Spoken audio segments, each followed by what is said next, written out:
what were some of the challenges for playing a character like this, so complex and at times fragile? I think representing something authentically, that I hadn't actually experienced. And, as actors, we make stuff up all the time.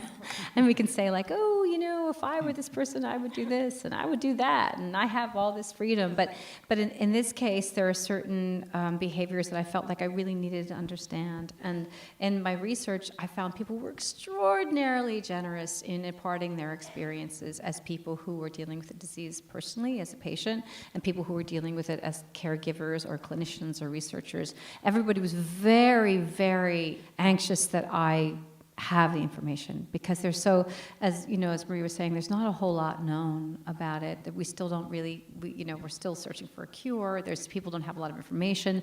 So everyone wanted to share their experience with me. So I just wanted to get it right.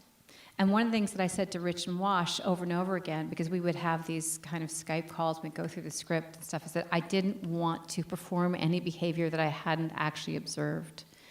So everything that you see in the movie is something that I saw. I saw in various support groups. Some of the language is actually taken from some of the women that I spoke to. That idea of like not being able to find themselves and stuff, and like, that was from somebody who was in the first year of their diagnosis. And then all the behaviors you see later, the physicalizations and stuff, were things that I saw in patients that were more declined.